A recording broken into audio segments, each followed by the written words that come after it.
earlier today, which they do on Tuesday, Aaron Boone did his weekly segment with Talking Yanks. And that's Jimmy and Jake. And you know what? There are times that Aaron Boone gets a little testy with Jimmy and Jake. And you know what? Too bad. You signed a deal where you're essentially talking to fans. And that's what makes Jimmy and Jake so identifiable to people and so popular. They're Yankee fans. And they're going to ask you questions, not knowing the background and not worried about the analytics and stuff like that. They're just going to spit it out there. Just like a fan would if they had an opportunity to sit down with Boone. That's exactly what it is. That's exactly what it is. And that's why you can't really get the hair on the back of your neck standing up if you're Aaron Boone. You took the money from them. You got to know exactly what kind of questions they're going to answer. And I don't think like he's being rude to them, but he is being snippy. So I get it. And that maybe that's part of the allure of the spot. But they're going to ask you questions you're not going to like. I'll throw back in Boone's defense. Okay. In specifically the most testy clip, Jomboy's definitely going for it. He's got a nice little bit of attitude in there too. Absolutely, that's what a fan would do. Yeah, but a very confident fan. Not most fans would speak that boldly. I mean, that's what makes it an appealing thing, right? Yeah. Is that you're hearing this very bold fan, but I can understand why Boone is not necessarily expecting that level of combativeness from the fans turned podcasters who pay him to come on. They both are playing their part and making it interesting. But that's what makes them popular, as you mentioned. And part of the rules of engagement, I think Aaron knows it. And there's been a couple of times over the 2 years that he's done it with them that you could see he gets a little ticked off. So the one that Peter's talking about, let's listen to it right now.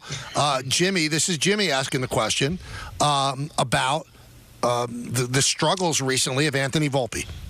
We talked about maybe giving Volpe a spell, a rest. You said you were considering it, but then Jazz got hurt. Consider it when he took the ball off the foot, but he's through that now. The last, 10 days or so, he's kind of been in that little bit of offensive funk that I feel like he'll get there. What's there on Volpe? Because he's great defensively, so that allows you don't need him to be a juggernaut offensively. Come on, man. This guy's a player. The defense is great. We acknowledge that. That's enormous. He's the best shortstop in the league. Defensively, He's hitting like a league average or below league average hitter. Well below, yeah. Add it all up, he's a winning player.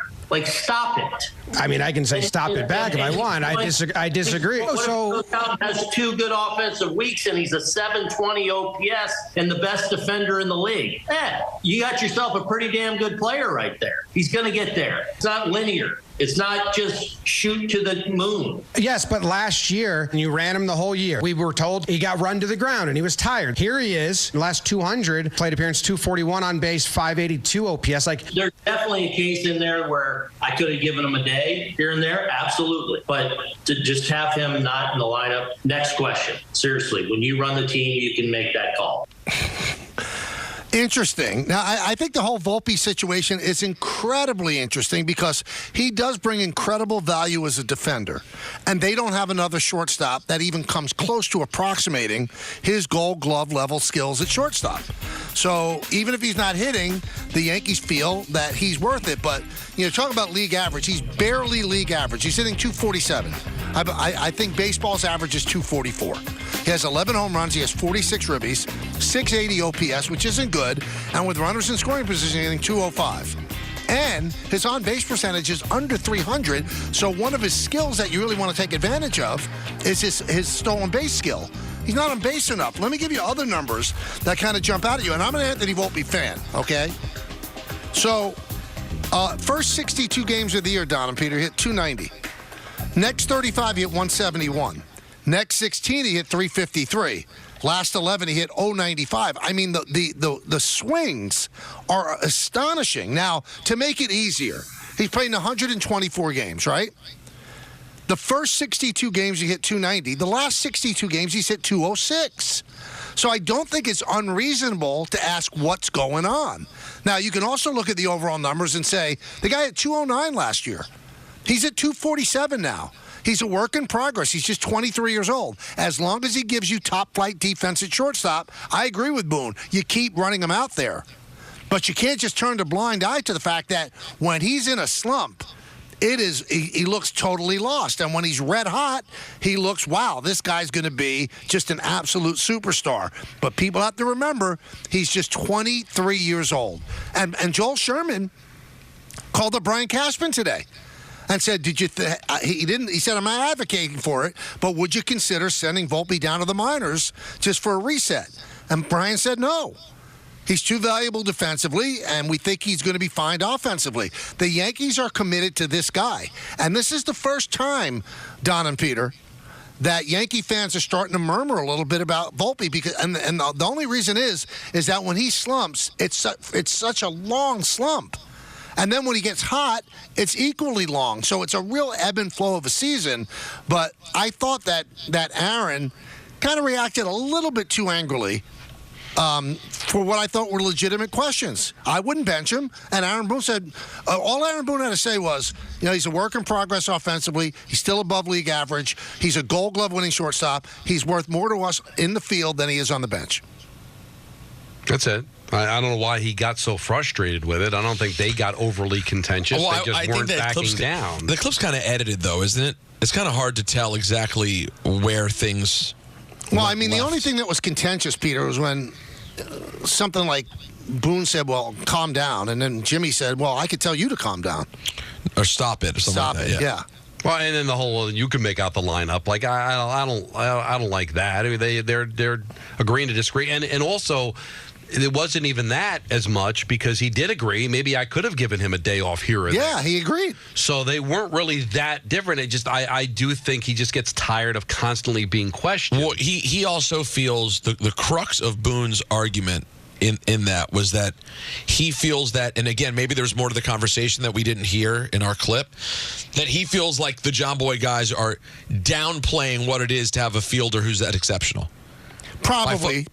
And I he think was frustrated also, that you're just talking about his bat when he's like, no, he's literally maybe the best defensive shortstop in baseball. You can't just kind of blow past that as if it's a small fry, which I understand. But when you're talking to Jimmy and Jake, right, any manager or GM who says that they're not monitoring social media, they're lying. They know exactly what's being said. So this is the manifestation of all those faceless, voiceless people that are screaming how much they hate what's going on Twitter. And now these two guys, because you paid for it, they have the opportunity to throw all of that stuff that probably makes Boone recoil, and he has to answer these questions. Again, you take the money, you play the game. Yeah, 100%. This is what you signed up for, literally.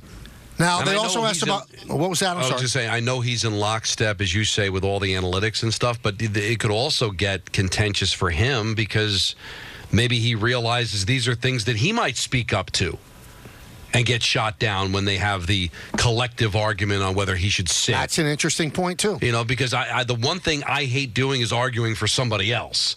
Like, I'll advocate for myself and my feelings, but, where I'm going to probably get frustrated is with it, I need a little help here because I actually agree with you, but when I brought it up to my superiors last night, this is what they told me, and it just, now you're arguing for somebody else instead of for yourself. But I do truly believe, and I agree with Boone, he's valuable in the field, even if he hits 200. Right. I mean, they rode him all last year at 209.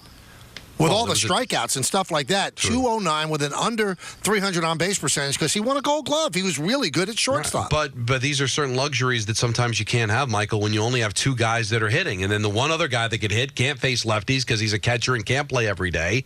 And Stanton can get injured at any second. So they still have a lot of that issue offensively. They didn't hit well on that road trip. Well, let's put it this way, Don, in answer to your question. I think Anthony Volpe is the least of their problems. I mean, Verdugo's hitting 233. Yeah. LeMahieu's hitting 194. Gleyber Torres is at 237. Anthony Volpe's the least of your problems. He's probably the third best hitter on the team if you take Austin Wells out. So, yeah, he's had really big swings. Greatness, awful. Greatness, awful. He's still growing. He's still learning. Yeah. Now, they also asked him about Clay Holmes. Here's that exchange.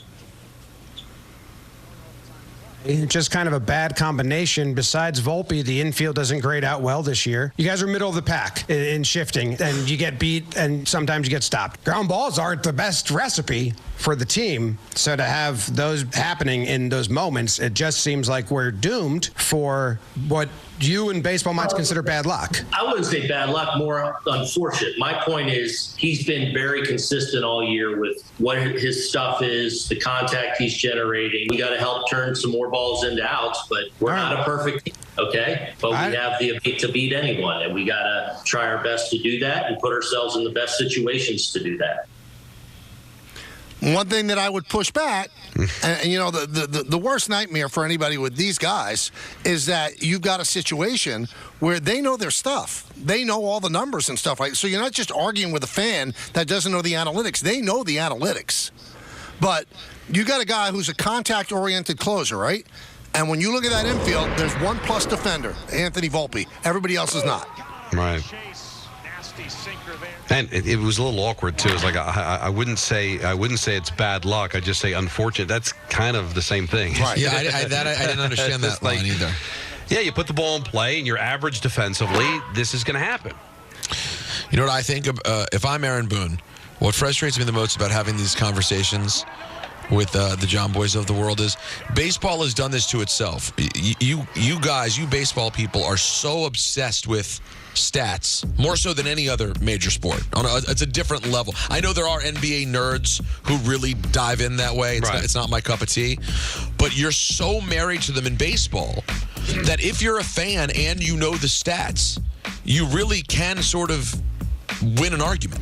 Yeah. Like you can just literally throw down the stats, and that's it. And I think that's stupid. I think it removes, as we talk about sometimes, the eye test and heart and all those different things. But that's the way the game has now been set up, where you discuss it, you throw out numbers, that's it. And again, I'm not getting on those guys because we're in the same situation. Like Michael just said, they have the numbers. So really, you're interviewing somebody, you know the answer to the question. Right. So what do you expect? You know what Aaron Boone's going to say. But they're pushing back. Right, but then it just becomes, guys, I told you. This is what the numbers say. See, back in the day when they construct these interviews, what were you thinking? Well, we know what you were thinking. We know exactly what you were thinking because you've got the numbers and they've got the numbers, so we know what the whole deal is. But the Yankees and teams have better numbers than us, than Jimmy and Jake have. I mean, they got deeper numbers than even what are made available to us. Right. And they can spin those numbers whichever way they want. They got a number forever. If you have a number that says you're wrong, they have a number that says they're right. But still, so they're doing what the numbers are telling them to do. So even if I don't have the numbers, I know the numbers are the answer. Like, Aaron Boone's not going to be like, oh, I just had a gut in Detroit that he was going to get it done. Or if he pitches tonight, I just think he's going to turn it around. If that's the answer, then that's a good answer. We can really get into that. But if the numbers, no matter who they are, where they come from, how deep they go, you talk about spinning it, you're still spinning it. The answer is the spin that we think gives us the best chance to win. Let's go to Danny in Queens. Danny. Hey, guys, how are you? Good. Hey. I think the frustration of most of the fans with a lot of these comments is they put these spins on it. They try to spin things a certain way that just don't seem like they're being honest with themselves even. I mean, you got Boone pushing back there saying Volpe's having a tough 10-game stretch, and he's very close, or he could be very close to getting right back to that good place where he was earlier in the year in June, July. The 10-game stretch is not the anomaly. The anomaly was that good 2 weeks that he had, or the good month in the beginning of the year, because this is what he's been for two years already. He's been hitting like this. You know, they talk about Wells and Trevino and the lefties and when they need to sit. If you needed to get Wells off his feet, and that's the reason you're not playing him, why did you pinch him the other day? Wells needs to get off his feet a day after an off day when he hasn't played 2 of the 3 games in the previous series either. He's hitting better than Trevino was this year against lefties. And not only that, when you put Trevino in there, you lose the ability to throw guys out on base too. That's something that other teams are taking advantage of too. I just don't understand their thinking with some of these things. I think, I think some of the answers are very tough, Danny, where if he says it, he kind of shows his hand a little bit too much, because the answer to why do you keep running Holmes out there, we don't have anybody better. That's the answer. Right. The answer with Austin Wells and Trevino, Trevino's a Platinum Glove winner. He's, at this point, a better defender than Wells, although Wells has been much better than any of us thought.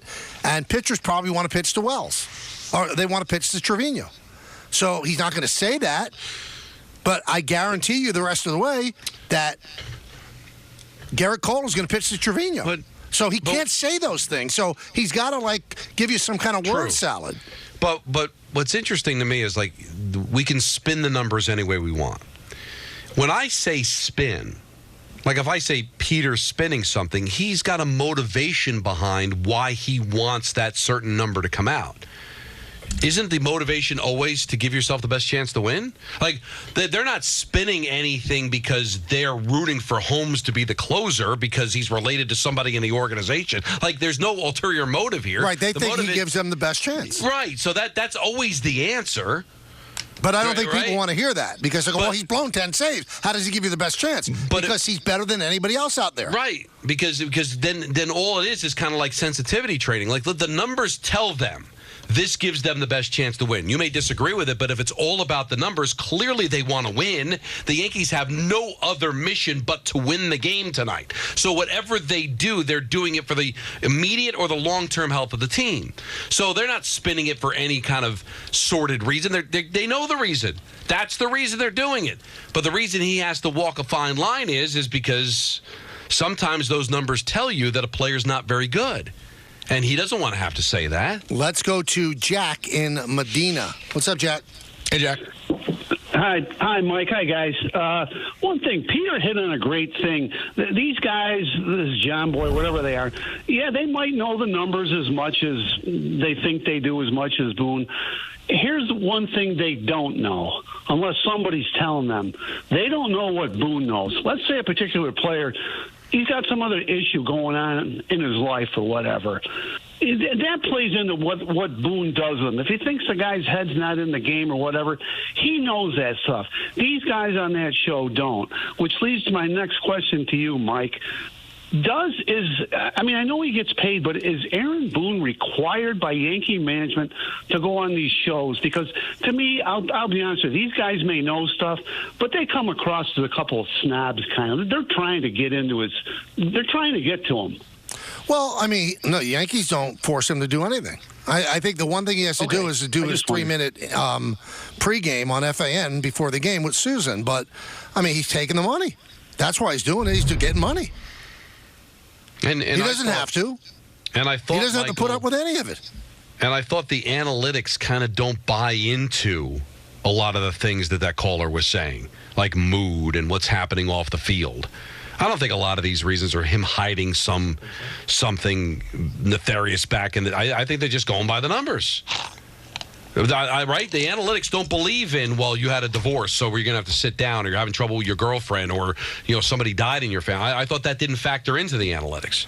And I think if somebody is having trouble at home, I think that factors into decisions, whatever the numbers say. But there's not a quantification. I know what you're saying. Right. But, these are human beings. These are not chess pieces. They're not chips in a computer. Sometimes I think sports makes them all to be robotic. They're not robotic. They have emotions. They have feelings. If their kid is sick, if they have a fight with their wife, all of that stuff will come into play. He knows stuff that we don't know. They have numbers that we don't have. But he's not going to say that. I know more than you. He does know more than us. Now, you could say, well, he's wrong. Okay, the organization's wrong. You could feel that way. But they are sure that they're right. And the bottom line is who's the last team standing.